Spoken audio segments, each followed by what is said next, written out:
प्रेम से बोले विष्णु भगवान की जय, गरुड़ भगवान की जय।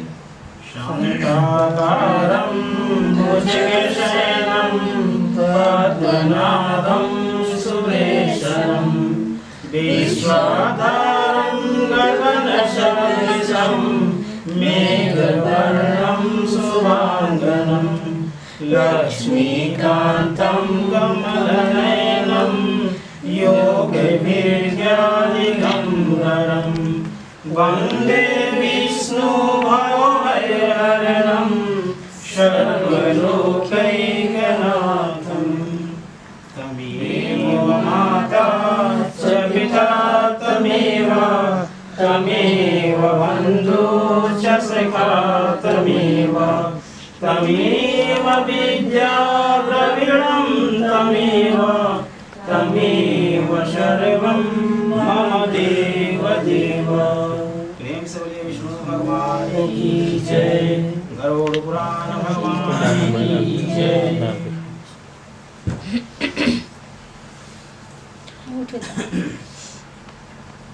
आज हमने के जानकारी करे के बाद यमलोक एवं यम सभा का वर्णन।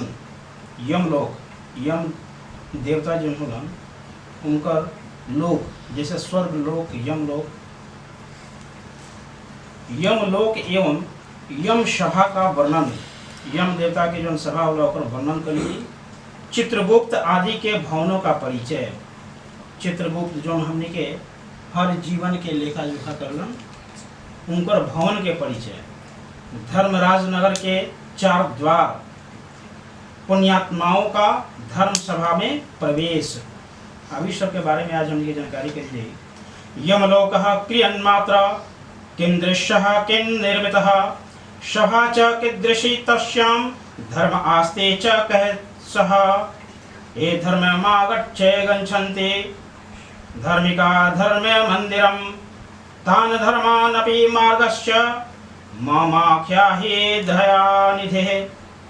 गरुड़ जी ने कहा, हे दयानिधे, यमलोक कितना बड़ा है, कैसा है, किसके द्वारा बनाया हुआ है, वहाँ की सभा कैसी है और उस सभा में धर्मराज किसके साथ बैठते हैं। हे दयानिधे, जिन धर्मों का उच्चारण करने के कारण धार्मिक पुरुष जिन धर्म मार्गों से धर्मराज के भवन में जाते हैं, उन धर्मों तथा मार्गों के विषय में भी आप मुझे बतलाइए। श्री भगवान ने कहा, हे गरुड़, धर्मराज का जो नगर नारदादि मुनियों के लिए भी अगम्य है। हे गरुड़, धर्मराज का जो नगर है वो नारद आदि सभी मुनियों के लिए भी अगम्य है। उनके विषय में बतलाता हूँ, सुनो। उस दिव्य धर्मनगर को महापुण्य से ही प्राप्त किया जा सकता है। दक्षिण दिशा और नैऋत्य कोण के मध्य में वैवस्वत यम का जो नगर है वह संपूर्ण नगर वज्र का बना हुआ है, दिव्य है और असुरों तथा देवताओं से अभेद है। वह पूर्व चौकोर 4 द्वारों वाला, ऊंची चाहार दीवारी से घिरा हुआ और 1000 योजन प्रमाण वाला कहा गया है। उस पूर्व में चित्रगुप्त का सुंदर मंदिर है जो 25 योजन लंबाई और चौड़ाई में फैला हुआ है। उसकी ऊंचाई 10 योजन है और वह लोहे की अत्यंत दिव्य चहारदीवारी से घिरा है। वहाँ आवागमन के लिए सैकड़ों गलियां हैं और वह पताकाओं एवं ध्वजों से विभूषित है। वह विमान समूह से घिरा हुआ है और गायन वादन से निनादित है। चित्र बनाने में निपुण चित्रकारों के द्वारा चित्रित है तथा देवताओं के शिल्पियों ने उनका निर्माण किया है। वह उद्यानों और उपवनों में रमणीय है, यानी सुंदर है। नाना प्रकार के पक्षीगण उसमें कलरव करते हैं तथा वह चारों ओर से गंधर्वों तथा अप्सराओं से घिरा है। उस सभा में अपने परम अद्भुत आसन पर स्थित चित्रगुप्त मनुष्यों की आयु की यथावत गणना करते हैं। वे मनुष्यों के पाप और पुण्य का लेखा जोखा यानी अभिलेख करने में त्रुटि नहीं करते। जिसने जो शुभ अथवा अशुभ कर्म किया है, चित्रगुप्त की आज्ञा से उसे उन सब का भोग करना होता है। चित्रगुप्त के घर में पूरब की ओर ज्वर का एक बड़ा विशाल घर है और उसके घर के दक्षिण शूल, लुता और विस्फोटकों के घर हैं तथा पश्चिम में कालपास, अजीर्ण तथा अरुचि के घर हैं।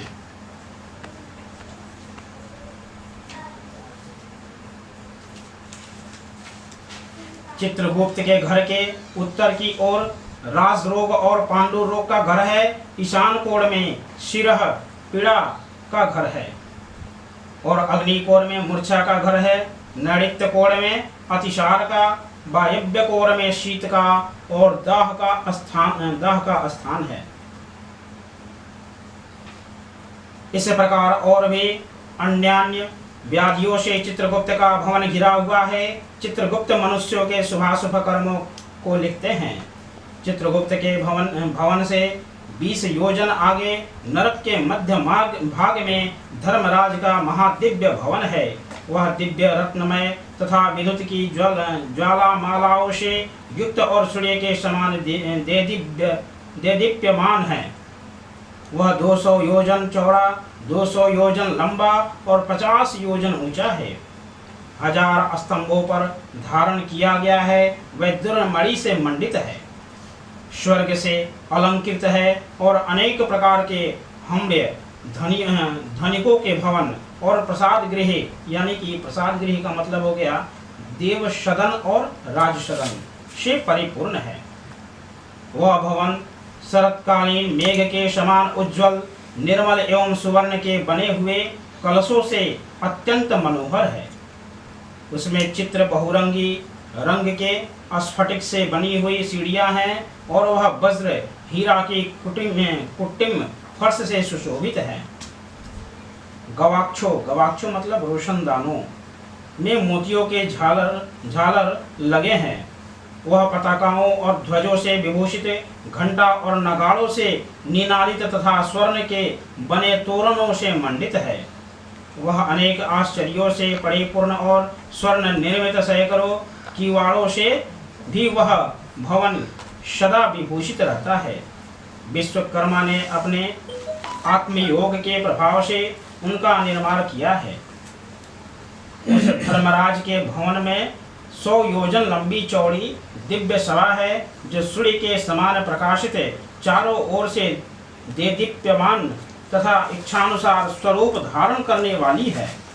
वहाँ न अधिक ठंडा है न अधिक गर्म है। वह मन को अत्यंत हर्षित करने वाली है। उसमें रहने वाले किसी को न कोई शोक होता है, न वृद्धावस्था सताती है, न भूख प्यास लगती है और न किसी के साथ अप्रिय घटना ही होती है। देवलोक के और मनुष्य लोक में जितने काम्य विषय अभिलाषाएं हैं, वे सभी वहाँ उपलब्ध हैं। वहाँ सभी तरह के रसों से परिपूर्ण भक्ष्य और भोज्य सामग्रियों चारों ओर प्रचुर मात्रा में है। वहाँ सरस, शीतल तथा उष्ण जल भी उपलब्ध है। उसमें पुण्यमय शब्दादिक विषय भी उपलब्ध है और नित्य मनोवांछित फल प्रदान करने वाले कल्प वृक्ष भी वहाँ है। मनोवांछित फल प्रदान करने वाला कल्प वृक्ष जो नला मनोवांछित फल देवला, जौन कह दी तुम हो, मन के कामना पूरा करने वाला। हे ताक्ष, वह सभा बाधा रहित, रमणीय और कामनाओं को पूर्ण करने वाली है। विश्वकर्मा ने दीर्घ काल तक तपस्या करके उसका निर्माण किया है। उसमें उग्र कठोर तपस्या करने वाले सुव्रती, सत्यवादी, शांत, सन्यासी, सिद्ध एवं पवित्र कर्म करके शुद्ध हुए पुरुष जाते हैं। उन सभी का देह तेजोमय होता है। वे सतपुरुषों में श्रेष्ठ हैं और उनके मस्तक पर छत्र सुशोभित है तथा कानों में कुंडल से अलंकृत वे श्रीमान महामुकुट से सुशोभित हैं। वे सभी प्रकार के अलंकारों से समन्वित तथा नील मेघ के समान कांति वाले हैं। हाथों में चवर धारण की हुई अप्सराएं उन्हें पंखा झलती रहती हैं। गंधर्वों के समूह तथा अप्सरागणों का संग गायन वादन और नृत्य आदि द्वारा सभी ओर से उनकी सेवा करते हैं। हाथ में पास लिए हुए मृत्यु और बलवान काल तथा विचित्र आकृति वाले चित्रगुप्त एवं कृतांत के द्वारा वे सेवित हैं। हाथों में पास और दंड धारण करने वाले, उग्र स्वभाव वाले, आज्ञा के अधीन आचरण करने वाले तथा अपने समान बल वाले नाना शुभटों यानी दूतों से वे धर्मराज घिरे रहते हैं। हे खग, अग्निस्वात, सोमप, उष्मप, स्वधावान, वहर्षिषद, वर्हिषद, मूर्तिमान तथा अमूर्तमान जो पितर हैं एवं अर्यमा आदि को पितृगण है, जो पितृगण हैं और जो अन्य मूर्तिमान पितर हैं, वे सब मुनियों के साथ धर्मराज की उपासना करते हैं।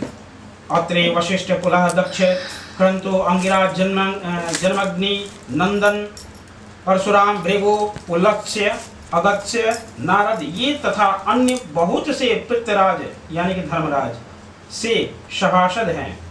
उस सभा में इतने लोग होते हैं, इतने तरह के लोग होते हैं जिनके नामों और कर्मों की गणना नहीं की जा सकती। ये धर्मशास्त्रों की व्याख्या करके यथावत निर्णय देते हैं। ब्रह्मा की आज्ञा के अनुसार वे सब धर्मराज की सेवा करते हैं। उस सभा में सूर्य वंश के और चंद्र वंश के अन्य बहुत से धर्मात्मा राजा धर्मराज की सेवा करते हैं। मनु, दिलीप, मानदाता, सगर, भगीरथ, अम्बरीश, अनरण्य,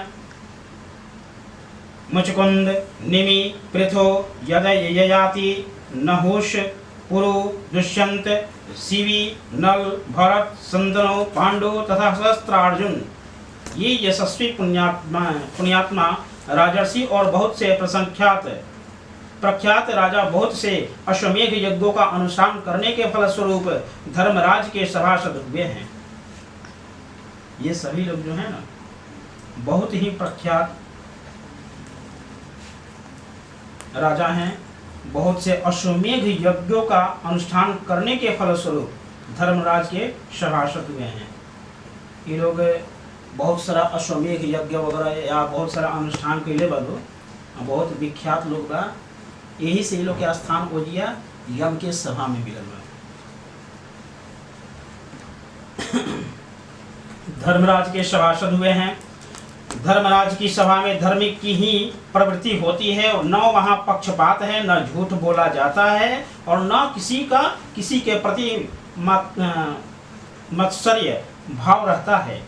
सभी सभासद शास्त्रविद और सभी धर्मपरायण हैं। वे सदा उस सभा में वैवस्वत यम की उपासना करते हैं। हे ताक्ष, महात्मा धर्मराज की वह सभा इस प्रकार की है जो पापात्मा पुरुष दक्षिण द्वार से वहां जाते हैं और वे उस सभा को नहीं देख पाते। धर्मराज के पुर में जाने के लिए 4 मार्ग हैं। पापियों के गमन के लिए जो मार्ग हैं उसके विषय में मैंने तुमसे पहले ही कह दिया। पूर्व आदि 3 मार्गों से जो धर्मराज के मंदिरों में जाते हैं वे सुकृति यानी पुण्यात्मा होते हैं और अपने पुण्य कर्मों के बल से वहां जाते हैं उनके विषय में सुनो। उन मार्गों में जो पहला पूर्व मार्ग है वह सभी प्रकार की सामग्रियों से समन्वित है और पराजिता वृक्ष की छाया से आच्छादित तथा रक्त मंडित है। वही पराजिता फूल जो है अपराजिता। हाँ, वह मार्ग विमानों के समूहों से संकीर्ण और हंसों की पंक्ति से सुशोभित हैं। विद्रुभ के उद्यानों से व्याप्त हैं और अमृतमय जल से युक्त हैं। उस मार्ग से पुण्यात्मा महर्षि और अमलांतरणात्मा राजर्षि अप्सरा गंधर्व विद्याधर वासुकी आदि महान नाग जाते हैं। अन्य बहुत से देवताओं की आराधना करने वाले शिव भक्ति निष्ठ ग्रीष्म ऋतु में प्रपा यानी कि प्याऊ का दान करने वाले, गर्मी में पानी के दान कोई बहुत अच्छा मरवारी लोग देखा तो लोग भाड़ा में पानी लेके दान कर रहे लोग, बहुत बढ़िया चीज़ है। प्याऊ का दान करने वाले अर्थात पौशाला लगाने वाले, माघ में आग सेकने के लिए लकड़ी देने वाले, वर्षा ऋतु में चतुर्मास करने वाले, वितरक संतों को दान मानादि प्रदान करके उन्हें विश्राम करने वाले, दुखी मनुष्य को अमृतमय वचनों से आश्वस्त करने वाले और आश्रय देने वाले, सत्य और धर्म में रहने वाले, क्रोध और लोभ से रहित, पिता माता में भक्ति रहने वाले, गुरु की शुश्रूषा में लगे रहने वाले, भूमि दान देने वाले, गृह दान देने वाले, गोदान देने वाले, विद्या प्रदान करने वाले, पुराण के वक्ता श्रोता और पुराणों का पारायण करने वाले, ये सभी तथा अन्य पुण्यात्मा भी पूर्व द्वार से धर्मराज के नगर में प्रवेश करते हैं। ये सभी सुशील और शुद्ध बुद्धि वाले धर्मराज की सभा में जाते हैं। धर्मराज के नगर में जाने के लिए दूसरा उत्तर मार्ग है, जो सैकड़ों विशाल रथों से तथा शिविका आदि नरयानों से परिपूर्ण है। वह हरिचंदन के वृक्षों से सुशोभित है। उस मार्ग में हंस और सारस से व्याप्त, चक्रवाक से सुशोभित तथा अमृत तुल्य जल से परिपूर्ण एक मनोरम सरोवर है। इस मार्ग से वैदिक अभ्यागतों की पूजा करने वाले, दुर्गा और सूर्य के भक्त, पर्वों पर तीर्थ स्नान करने वाले, धर्म संग्राम में अथवा अनशन करके मृत्यु प्राप्त करने वाले, बनारसी में गौशाला में अथवा तीर्थ जल में विधवत प्राप्त त्याग करने वाले, ब्राह्मणों अथवा अपने स्वामी के कार्य से तथा तीर्थ क्षेत्र में मरने वाले, और जो देव प्रतिमा आदि के विध्वंस होने से बचाने के प्रयास में प्राण त्याग करने वाले हैं, योगाभ्यास से प्राण त्यागने वाले हैं, सतपात्रों की पूजा करने वाले हैं और तथा नित्य महादान देने वाले हैं, वे व्यक्ति उत्तर द्वार से धर्म सभा में जाते हैं। तीसरा पश्चिम का मार्ग है, जो रत्न जटित भवनों से सुशोभित है। वह अमृत रस से सदा परिपूर्ण रहने वाले बावलियों से पराजित है। वह मार्ग ऐरावत कुल में उत्पन्न मदोन्नत हाथियों से तथा उच्च स्रवा से उत्पन्न अश्व रत्नों से भरा है। इस मार्ग से आत्मत्ववेता, सप्त शास्त्रों के परिचिंतक, भगवान विष्णु के अनन्य भक्त, गायत्री मंत्र का जप करने वाले, दूसरों की हिंसा, दूसरों के द्रव्य और दूसरों की निंदा से परांगमुख रहने वाले, अपनी पत्नी में संतुष्ट रहने वाले, संत अग्निहोत्री, वेद पाठी ब्राह्मण गमन करते हैं। ब्रह्मचर्य व्रत का पालन करने वाले, वनप्रस्थ आश्रम के नियमों का पालन करने वाले, तपस्वी संन्यास धर्म का पालन करने वाले तथा श्री चरण संन्यासी एवं मिट्टी के ढेले, पत्थर और स्वर्ग को समान समझने वाले, ज्ञान एवं वैराग्य से संपन्न सभी प्राणियों के हित साधन में निरत, शिव और विष्णु का व्रत करने वाले, सभी कर्मों को ब्रह्म को समर्पित करने वाले, देव ऋषि देवऋण पितृऋण एवं ऋषिऋण, इन तीनों ऋणों से विमुक्त, सदा पंच यज्ञ में निरत रहने वाले, देवऋण, पितृऋण, ऋषिऋण। जब वार्षिक श्राद्ध कर दिया या पितृपक्ष में हमने की जब तर्पण करे आदमी, तो तर्पण करे में तीनों तर्पण होला, उनमें मनुष्य तर्पण भी आवेला। देखिए देवऋण में देव तर्पण होला, तो देव तर्पण के से देवऋण मिट देला। पितृऋण यानी पिता के तर्पण कैला से, पिता के नाम से तर्पण कैला से पितृऋण मिट जाला। फिर एक बाद ऋषि ऋण, अब ऋषि लोग के तर्पण होला तो ओकरा बाद ऋषि ऋण मिट जाला। कहे के मतलब कि वो जौन हमने के पितृपक्ष में जो तर्पण करावेला आदमी, तो तर्पण कराव में ये तीनों के भी तर्पण होला, यानी कि हमने के ऐसे मुक्ति मिलेला। देव ऋण, पितृ ऋण एवं ऋषि ऋण, इन तीनों ऋणों से विमुक्ति यानी कि मुक्ति मिलती है। सदा पंचज्ञ में निरत रहने वाले, पितरों को श्राद्ध देने वाले, समय से संध्योपासना करने वाले, नीच की संगति से अलग रहने वाले, शतपुरुषों की संगति में निष्ठा रखने वाले, ये सभी जीव अप्सराओं के समूहों से युक्त श्रेष्ठ विमान में बैठकर अमृतपान करते हुए धर्मराज के भवन में जाते हैं और वे उस भवन के पश्चिम द्वार से प्रविष्ट होकर धर्म सभा में पहुंचते हैं।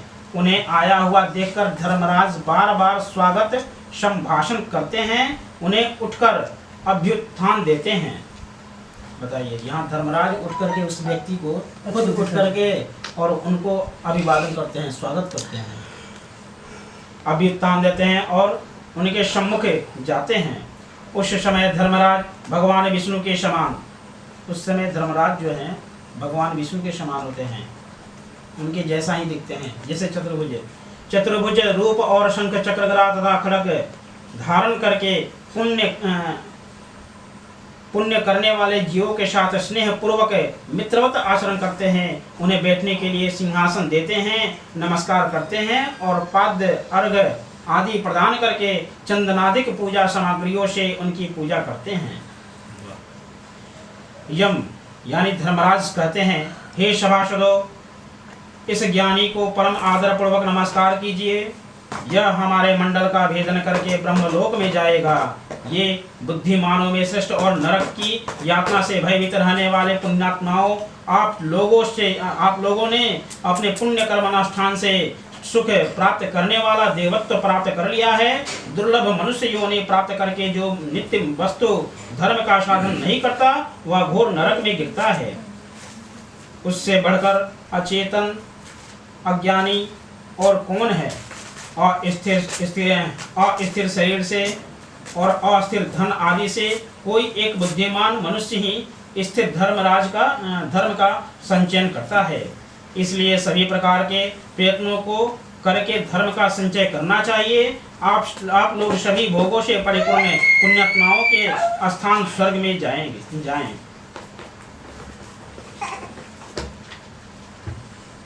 ऐसा धर्मराज का वचन सुनकर उन्हें और उनकी सभा को प्रणाम करके वे देवताओं के द्वारा पूजित और मुनीश्वरों द्वारा स्तुत होकर विमान समूह से परम पद को जाते हैं और कुछ परम आदर के साथ धर्मराज की सभा में ही रह जाते हैं और वहां एक कल्प पर्यंत रहकर मनुष्यों के लिए दुर्लभ भोगों का उपभोग करके पुण्यात्मा पुरुष शेष पुण्यों के अनुसार पुण्य दर्शन वाले मनुष्य योनि में जन्म लेते हैं। इस लोक में वह महान धर्म संपन्न, सर्वज्ञ तथा सभी शास्त्रों में पारंगत होता है और पुनः आत्मचिंतन के द्वारा परम गति को प्राप्त करता है। हे गरुड़, तुमने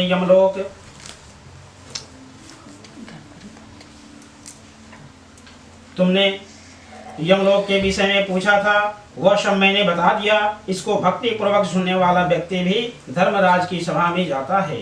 प्रेम से बोलिए विष्णु भगवान की जय। अब हमने 15वां अध्याय सुन लिया। अभी धर्मात्मा जन का दिव्य लोकों का सुख भोग कर उत्तम कुल में जन्म लेना। धर्मात्मा जन का दिव्य लोकों का सुख भोग कर उत्तम कुल में जन्म लेगा।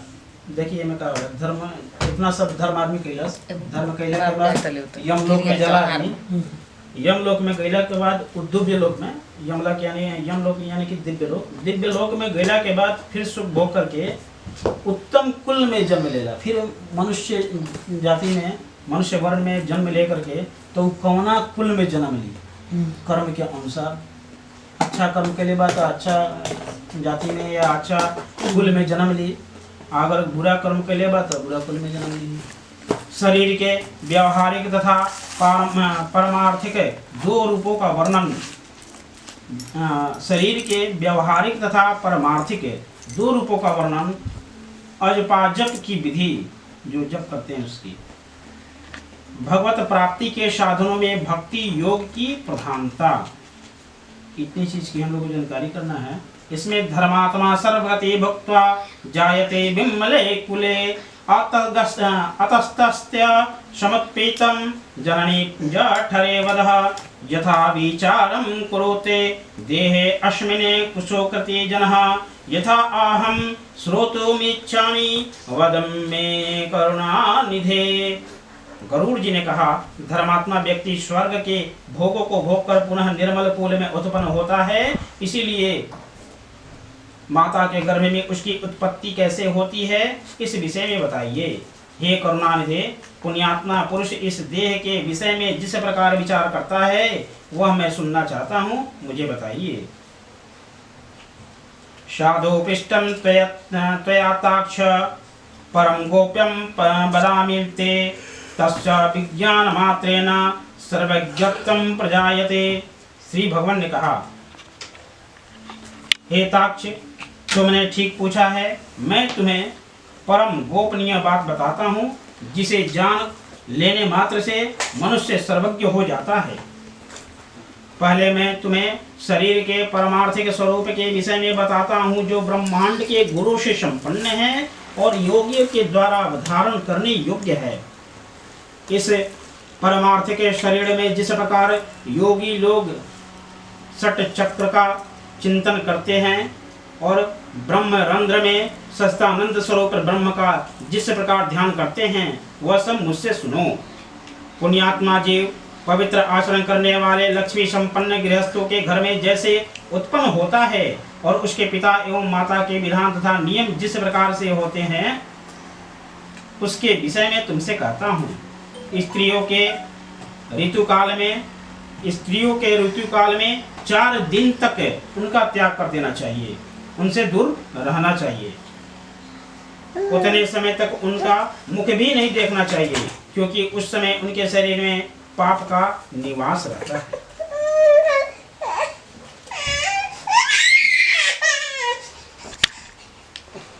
चौथे दिन वस्त्रों सहित स्नान करके वे अनंतर वह नारी शुद्ध होती है तथा 1 सप्ताह के बाद पितरों एवं देवताओं के पूजन अर्चन तथा व्रत करने के योग्य होती है। 1 सप्ताह के मध्य में जो गर्भधारण होता है उससे मिलन मनोवृत्ति वाली संतान का जन्म होता है।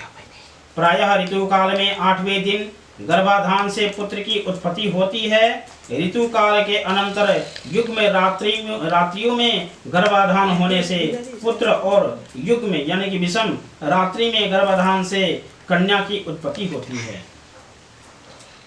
इसलिए पूर्व की 7 रात्रियों को छोड़कर युग में रात्रियों में ही समागम करना चाहिए। स्त्रियों के रजो दर्शन से सामान्यतः 16 रात्रियों तक ऋतुकाल बताया गया है। 14वीं रात्रि को गर्भाधान होने पर गुणवान, भाग्यवान और धार्मिक पुत्र की उत्पत्ति होती है। प्राकृत जीवों सामान्य मनुष्यों को गर्भाधान के निमित्त उस रात्रि में गर्भाधान का अवसर प्राप्त नहीं होता है। 5वें दिन स्त्री को मधुर भोजन कराना चाहिए। कड़वा, खारा, तीखा तथा उष्ण भोजन से दूर रखना चाहिए। तब स्त्री का वह चित्र गर्भाशय औषधि का पात्र हो जाता है और उसमें संस्थापित बीज अमृत की तरह सुरक्षित रहता है। उस औषधि क्षेत्र में बीज वपन यानी कि गर्भाधान करने वाला स्वामी अच्छे फल स्वस्थ संतान को प्राप्त करता है। तांबूल खाकर पुष्प और श्रीखंड चंदन से युक्त होकर तथा पवित्र वस्त्र धारण करके मन में धार्मिक भावों को रखकर पुरुष को सुंदर शैया पर सहवास करना चाहिए। गर्भाधान के समय पुरुष की मनोवृत्ति जिस प्रकार की होती है उसी प्रकार के स्वभाव वाला जीव गर्भ में प्रविष्ट होता है। बीज का स्वरूप धारण करने के चैतन्यांश पुरुष के शुक्र में स्थित रहता है। पुरुष की काम वासना चित्त वृत्ति तथा शुक्र जब एकत्व प्राप्त होते हैं तब स्त्री के गर्भाशय में पुरुष द्रवित रखलित होता है, अस्खलित होता है। स्त्री के गर्भाशय में शुक्र और शोणित के संयोग से पिंड की उत्पत्ति होती है। गर्भ में आने वाला सुकृति पुत्र पिता माता को परम आनंद देने वाला होता है और उसके पुंसवन में आदि समस्त संस्कार किए जाते हैं। पुण्यात्मा पुरुष ग्रहों की उच्च स्थिति में जन्म प्राप्त करता है। ऐसे पुत्र की उत्पत्ति के समय ब्राह्मण बहुत सारा धन प्राप्त करते हैं, वह पुत्र विद्या और विनय से संपन्न होकर पिता के घर में बढ़ता है और सतपुरुषों के संसर्ग से सभी शास्त्रों में पांडित्य संपन्न हो जाता है। वह तरुणावस्था में दिव्य आंगना आदि का योग प्राप्त करता है और दानशील तथा धनी होता है। पूर्व में किए हुए तपस्या, तीर्थ सेवन आदि महापुण्यों के फल का उदय होने पर वह नित्य आत्मा और अनात्मा अर्थात परमात्मा और उनसे भिन्न पदार्थ के विषय में विचार करने लगता है, जिससे उसे यह बोध होता है कि संसारिक मनुष्य ब्रह्मवश रसी में सर्प के आरोप की भांति वस्तु अर्थात सच्चिदानंद ब्रह्म में अवस्तु अर्थात अज्ञानादि जगत प्रपंच का अध्यारोपण करता है। तब अपवाद यानी मिथ्या ज्ञान, झूठा ज्ञान या ब्रह्म ज्ञान के निराकरण से रस्सी में सर्प की भांति निराकरण पूर्वक रस्सी की वास्तविकता के ज्ञान के समान ब्रह्म रूपी सत्य वस्तु में अज्ञानादि जगत प्रपंच की झूठी प्रतीति के दूर हो जाने पर और ब्रह्म रूप सत्य वस्तु का सम्यक हो जाने पर, सत्य वस्तु का सामने हो जाने पर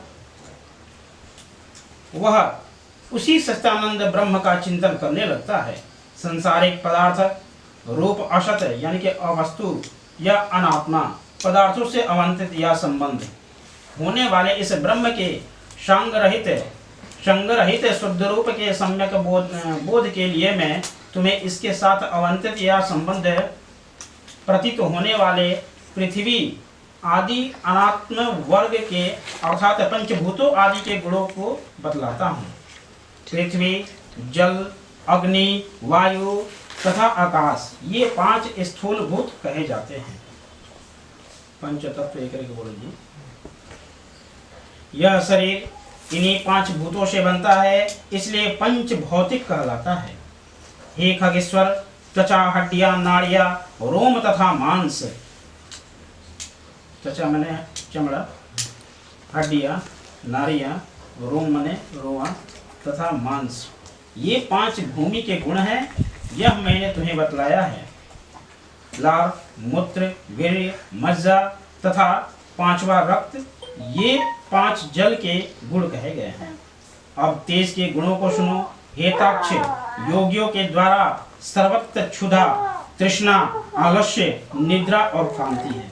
ये 5 गुण तेज के कहे गए हैं। सिकुड़ना, दौड़ना, लांगना, फैलाना तथा चेष्टा करना, ये 5 गुण वायु के कहे गए हैं। घोष, छिद्र, गांभीर्य, श्रवण और सर्व संश्रय यानी कि समस्त तत्वों को आश्रय प्रदान करने वाला, ये 5 गुण तुम्हें प्रयत्न पूर्वक आकाश के जानने चाहिए। पूर्व जन्म के कर्मों से अधिवासित मन और बुद्धि, अहंकार और चित्त, यह अंतःकरण चतुष्ट कहा जाता है। श्रोत यानी कि कान, त्वक, जिह्वा, चक्षु मतलब आँख, त्वक मतलब त्वचा, जिह्वा, चक्षु मतलब नेत्र, नासिका नाक, ये ज्ञानेंद्रियां हैं तथा वाक, हाथ, पैर, गुदा और उपस्त्र ये कर्मेंद्रियां हैं जिसे काम किए जाते हैं। दिशा, वायु, सूर्य, प्रचेत और अश्विनी कुमार ये ज्ञानेंद्रियों के तथा वहनी, इंद्र, विष्णु, मित्र तथा प्रजापति ये कामेंद्रियों के देवता कहे गए हैं। देह के मध्य में इड़ा, पिंगला, सुषुम्ना, गांधारी, गजजिह्वा, पूखा, यशस्विनी, अलम्बुषा, कुहू और शंखनी ये 10 प्रधान नाड़ियां स्थित हैं। प्राण, अपान, समान, उदान तथा व्यान, नाग, कुर्म, कृकल, देवदत्त और धनंजय ये 10 वायु हैं। हृदय में प्राणवायु, गुदा में अपान वायु, नाभि मंडल में समान वायु, कंठ देश में उदान वायु और संपूर्ण शरीर में व्यान वायु व्याप्त रहते हैं। उद्गार मतलब डकार या बमन, डकार लेते हैं ना वो, ये नाग वायु होते हैं जिसके द्वारा उन्मिलन होता है, वह कुर्मायु कहा जाता है। कृकल नामक वायु क्षुधा को उद्दीप्त करता है। देवदत्त नामक वायु जम्भाई करता है। सर्वव्यापी धनंजय वायु मृत्यु के पश्चात भी मृत शरीर को नहीं छोड़ता। ग्रास के रूप में खाया हुआ अन्न सभी प्राणियों के शरीर को पुष्ट करता है। उस पुष्टिकारक अन्न के संसारभूत रस को व्यान नाम का वायु शरीर की सभी नाड़ियों में पहुंचाता है। उस वायु के द्वारा भुक्त आहार दो भागों में विभक्त कर दिया जाता है। गुदा भाग में प्रविष्ट होकर सम्यक रूप से अन्न और जल को अलग अलग करके अग्नि के ऊपर जल और जल के ऊपर अन्न को करके अग्नि के नीचे वह प्राण वायु स्वतः स्थित होकर उस अग्नि को धीरे धीरे धोकता है। उसके द्वारा धोके जाने पर अग्नि कीट मतलब मल और रस को पृथक पृथक यानी अलग अलग कर देता है। तब वह व्यान वायु उस रस को संपूर्ण शरीर में पहुंचाता है। रस से अलग किया गया मल शरीर के कण नासिका आदि 12 छिद्रों से बाहर निकलता है। कान, आंख, नासिका, जिह्वा, दंत, नाभि, नख, गुदा, गुप्तांग तथा शिराएं और समस्त शरीर ये में स्थित छिद्र एवं लोम ये 12 मल के निवास स्थान है। जैसे सूर्य से प्रकाश प्राप्त करके प्राणी अपने अपने कर्मों में प्रवृत्त होते हैं, उसी प्रकार चैतन्य से सत्ता प्राप्त करके ये सभी वायु अपने अपने कर्म में प्रवृत्त होते हैं। हे खग, अब नरदेह को दो रूपों के विषयों में सुनो। एक व्यावहारिक और दूसरा पारमार्थिक। वितनाशुत व्यावहारिक शरीर में 3.5 करोड़ रोम, ये पहले भी बताया गया था। 3.5 करोड़ रोए होते हैं, रोए का छिद्र होता है। 7 लाख केस, 20 नख और 32 दांत सामान्यतः बताए गए हैं। इस शरीर में 1000 पल मांस, 100 पल रक्त, 10 पल मैदा, 70 पल त्वचा, 12 पल मज्जा और 3 पल महारक्त होता है। पुरुष के शरीर में 2 कुड़व शुक्र और इस स्त्री के शरीर में 1 कुड़व शोणित रज होता है। संपूर्ण शरीर में 360 हड्डियां कही गई हैं। शरीर में स्थूल तथा सूक्ष्म रूप से करोड़ों नाड़ियां हैं। इसमें 5 पल पित्त और उसका सूक्ष्म रूप से विद्यमान रहते हैं। परमार्थिक शरीर में मूलाधार आदि 6 चक्र होते हैं। ब्रह्मांड में जो गुरु कहे गए हैं वे सभी इस शरीर में स्थित हैं। पल के मतलब क्या बोला? जन्म ये पल पढ़ने सुनो। 100 पल रक्त ना, इस शरीर में 1000 पल मांस। पल के मतलब बोला 64 मासे की एक तौल जो होला ना, एक तौल जैसे सोना के तोला उसे तौल, तो 64 मासे की एक तौल, 64 मासे की एक तौल, तो ओकरा के उहे तौल जो होला ना, तोला जिसे नापल जाला, जो नापने का जो है ना, जो लीटर वाला उसका वो मेजरमेंट। हाँ मेजरमेंट उससे नापा जाता है। पुरुषों के शरीर में 2 कुड़व शुक्र और सत्य हैं। स्त्री के शरीर में 1 कुड़व शोणित रज होते हैं। रज ही कुड़व रज मींस क्या है? रज अच्छा, ये जैसे शुक्र होता है ना वैसे ही रज। शुक्र समझ गए ना? शुक्राणु कीड़ा शुक्राणु पढ़ा है ना? तो वही उसी तरह से स्त्री के शरीर में रज होता है। अब यहाँ पे कूड़व जो बोल रहा है, जैसे पुरुष के शरीर में 2 कूड़व शुक्र, 2 कुड़व का मतलब कूड़क मतलब 10 मांसक, यानी कि 10 मासे का 1 कुड़व होता है। 10 मास। अब मासे का तो मतलब जानकारी नहीं होती। इसमें 5 पल पित्त, उसका आधा अर्थात 25 पल श्लेष्मा यानी कफ, बताया गया है कि शरीर में ये सब विद्यमान रहेला।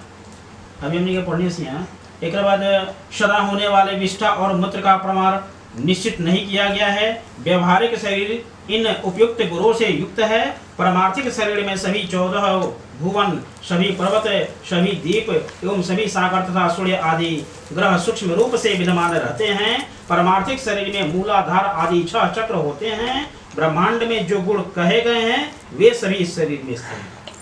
ब्रह्मांड में जितना गुण कहल गइल बा सब हमनी के शरीर में स्थित बा। योगियों के धारणास्पद उन गुणों को मैं बताता हूँ जिसकी भावना करने से जीव विराट स्वरूप का भीगी हो जाता है। पैर के तलवे में पल लोक तथा पैर के ऊपर बीतल लोक जानना चाहिए। इसी प्रकार जांघों में सुतल लोक तथा जांघों में महातल जानना चाहिए। शक्ति के मूल में तलातल, गुहा स्थान में रसातल, तटी प्रदेश में पताल, इसी प्रकार पैरों के तलवों से लेकर कटी पर्यंत 7 अधोलोक कहे गए हैं। नाभि के मध्य में भूलोक, नाभि के ऊपर भूलोक, हृदय में स्वर्गलोक, कंठ में महर्षलोक, मुख में जनलोक, ललाट में तपोलोक और ब्रह्मरंध्र में सत्यलोक स्थित है। इसी प्रकार 14 लोक परमार्थिक शरीर में स्थित हैं। त्रिकोण के मध्य में मेरु, अध कोण में मंदर, दाहिन कोण में कैलाश, वाम कोण में हिमाचल, ऊर्ध्व रेखा में निषद, दाहिन ओर की रेखा में गंधमादन तथा बाईं ओर की रेखा में अरुणाचल नामक पर्वत स्थित है। ये 7 कुल पर्वत इस परमार्थिक शरीर में हैं। अस्थि में जम्बूद्वीप, मज्जा में शाकद्वीप, मांस में कुशद्वीप, शिराओं में क्रौंचद्वीप, त्वचा में सालमली द्वीप, रोम समूह में गोमेद द्वीप तथा नख में पुष्कर द्वीप की स्थिति जाननी चाहिए। तत्पश्चात सागरों की स्थिति इस प्रकार है। हे विनाथ सुत, सागर क्षार समुद्र मूत्र में, क्षीर सागर दूध में, क्षार समुद्र मूत्र में, क्षीर सागर दूध में, सुरा का सागर श्लेष्म यानी कि कफ में, धृत्य का सागर मज्जा में, रस का सागर शरीर अस्त रस में तथा दधि सागर रक्त में स्थित समझना चाहिए। स्वादोत्कर सागर को लंबी का स्थान कंठ के लटकते हुए भाग, कंठ का जो लटकता हुआ भाग ये है, अथवा उपजिह्वा का काकल, उपजिह्वा का जिह्वा का जो उप है ये वाला में समझना चाहिए। नाद चक्र में सूर्य, बिंदु चक्र में चंद्रमा, नेत्रों में मंगल तथा हृदय में बुध को स्थित समझना चाहिए। विष्णु स्थान अर्थात नाभि में स्थित मणिपूरक चक्र में बृहस्पति तथा शुक्र में शुक्र स्थित हैं। नाभि स्थान नाभि गोलक में शनिश्चर स्थित हैं और मुख में राहु स्थित कहा गया है। वायु स्थान में केतु स्थित है। इस प्रकार समस्त ग्रह मंडल इस परमार्थिक शरीर में विद्यमान है। इस प्रकार अपने इस शरीर में समस्त ब्रह्मांड का चिंतन करना चाहिए। प्रभात काल में सदा पद्मासन में स्थित होकर 6 चक्रों का चिंतन करें और यथोक्त क्रम से अजपा जप करें। अजपा नाम की गायत्री मुनियों को मोक्ष देने वाली है। अजपा नाम की गायत्री, अजपा जप के मतलब होला कि अजपा नाम की जो गायत्री है उसका जप करें। गायत्री मंत्र जप करें बार बार होला ना गायत्री या विष्णु भगवान के मंत्र शंकराचार्य में बोला जब बाहर के काम होला ना, बाहर के काम करें में कुंड का काम कर दिया बड़ा में गए विष्णु भगवान के बार बना है। इसके संकल्प मात्र से मनुष्य सभी पापों से मुक्त हो जाता है। हे ताक्षी सुनो, मैं तुम्हें अजपा जप का उत्तम क्रम बताता हूँ जिसको सर्वदा करने से जीव भाव से मुक्त हो जाता है। अजपाजप ऐसे कही जाए। मूलाधार, स्वाधिष्ठान, मणिपूरक, अनाहत, विशुद्ध तथा आज्ञा, इन्हें षटचक्र कहा जाता है। इन चक्रों का क्रमशः मूलाधार बुद्ध प्रदेश के ऊपर में, लिंग देश में, नाभि में, हृदय में, कंठ में, भौहों के मध्य में तथा ब्रह्मरंध्र सहस्त्राक्षर में चिंतन करना चाहिए। मूलाधार चक्र दलाकार अग्नि के समान और व से स्व पर्यंत वर्णों अर्थात व तलाभिष मूर्धन्य और दंते स होता है ना हिंदी का शब्द का आश्रय है। स्वाधीनाष्ट चक्र के सूर्य के समान दीप्तिमान ब से लेकर ल पर्यंत, ब से लेकर के ल पर्यंत यानी कि ब से ब के बाद और ल के पहले जो भी अगला ब भ म य र ल व, ठीक है ना। तो व ना करके ब से शुरू हुई ब भ म य र ल का आश्रय स्थान है और षड्दलाकार है। मणिपूरक चक्र रक्तिम अभाव वाला दशदलाकार और ड से लेकर फ पर्यंत वर्णों अर्थात ड ढ अड़ त थ द ध न प फ का आधार है। अनाहत चक्र द्वादशलाकार स्वर्णिम अभाव वाला तथा क से ठ पर्यंत वर्णों अर्थात क ख ग घ अंग च छ ज ज य ट ठ से युक्त है। विशुद्ध चक्र षोडश दलाकार 16 स्वर्णों अ से लेकर के और अह से युक्त कमल और चंद्रमा के समान कांति वाला होता है। अज्ञा चक्र हं और सह इन दो अक्षरों से युक्त द्विदलाकार और रक्तिम वर्ण का है। उसके ऊपर ब्रह्मरंध्र में देदीप्यमान सहस्त्रदल कमलाकार चक्र हैं जो कि सदा सत्यमय, आनंदमय, शिवमय, ज्योतिर्मय और शाश्वत हैं। इन चक्रों में क्रमशः गणेश ब्रह्मा विष्णु शिव जीवात्मा गुरु तथा व्यापक पर ब्रह्म का चिंतन करना चाहिए। अर्थात मूलाधार चक्र में गणेश का, स्वाधिष्ठान चक्र में ब्रह्मा जी का, मणिपूरक चक्र में विष्णु जी का, अनाहत चक्र में शिव का, विशुद्ध चक्र में जीवात्मा का, अज्ञान चक्र में गुरु का और सहस्त्रा चक्र में सर्वव्यापी परम ब्रह्म का चिंतन करना चाहिए। विद्वानों ने एक दिन रात में 21,600 श्वासों की सूक्ष्म गति कही है। एक रात में, एक दिन रात में यानी कि एक दिन और एक रात में यानी कि 24 घंटा में 21,600 श्वासों की सूक्ष्म गति कही है। सूक्ष्म गति हंग का उच्चारण करते हुए श्वास बाहर निकलता है। हंग श्वास बाहर निकलता है और शह की ध्वनि करते हुए अंदर प्रविष्ट करता है। इस प्रकार तात्विक रूप से जीव हंस हंस हंस हंस शब्द जो निकलेगा ये मंत्र से परमात्मा के निरंतर जप कर दिला, परमात्मा के हमेशा जप कर दिला। यही सबसे जीव के द्वारा अहोरात्र में किए जाने वाले इस अजपा जप के 600 मंत्र गणेश के लिए, 6000 ब्रह्मा के लिए, 6000 विष्णु के लिए, 6000 शिव के लिए, 1000 जीवात्मा के लिए, 1000 गुरु के लिए और 1000 मंत्र जप चिदात्मा लिए निवेदित करनी चाहिए। चिद्ध आत्मा अपने। उसके बाद ब्रह्मरंध्र में अधोमुख रूप में स्थित सहस्त्रदल कमल में हंस पर विराजमान वर तथा अभय मुद्रा युक्त दोनों हस्त कमलों की स्थिति वाले श्री गुरु का ध्यान करना चाहिए।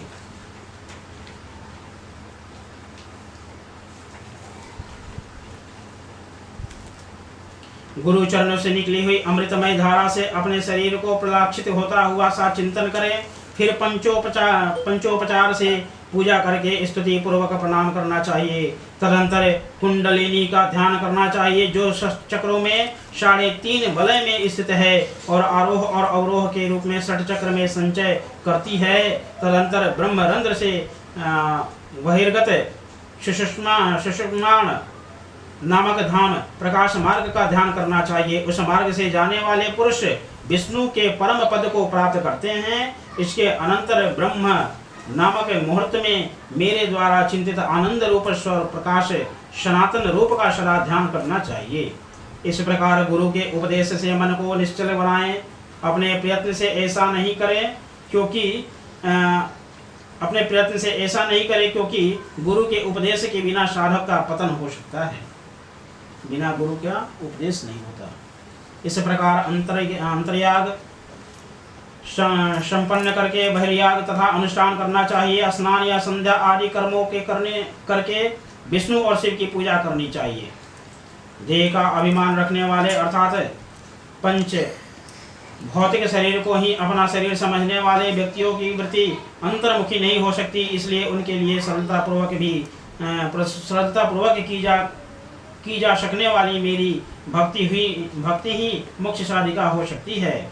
यद्यपि तपस्या और योग साधना आदि भी मोक्ष के मार्ग हैं, तो भी इस संसार चक्र में फंसे हुए व्यक्ति के उद्धार के लिए मेरा भक्ति मार्ग ही समीचीन उपाय है।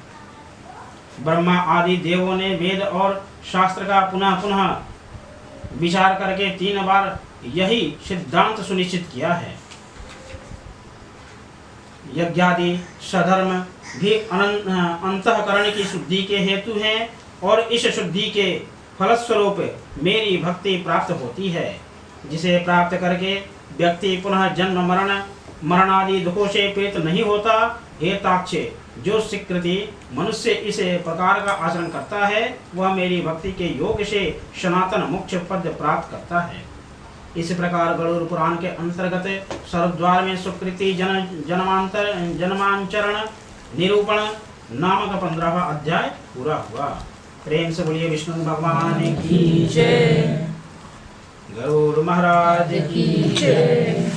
शांताकारं भुजगशयनं पद्मनाभं सुरेशनं विश्वाधारं गगनसदृशं मेघवर्णं शुभांगं लक्ष्मीकान्तं कमलनयनं योगिभिर्ज्ञानिरम्बरं वन्दे विष्णुभवभयहरणं सर्वलोकैकनाथं।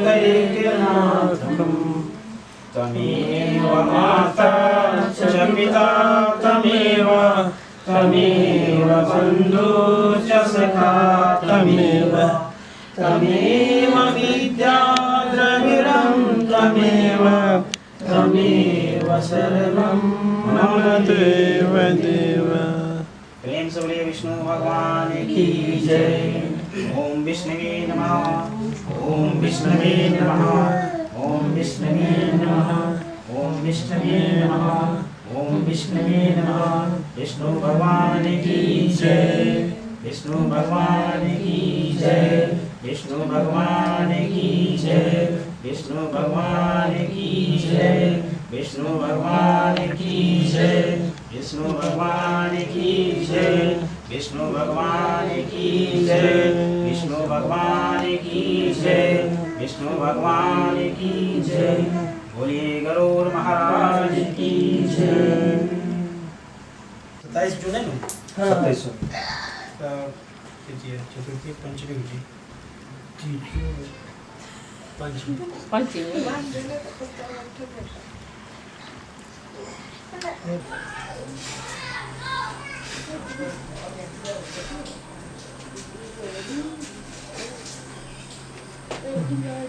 बेटा ये बेटे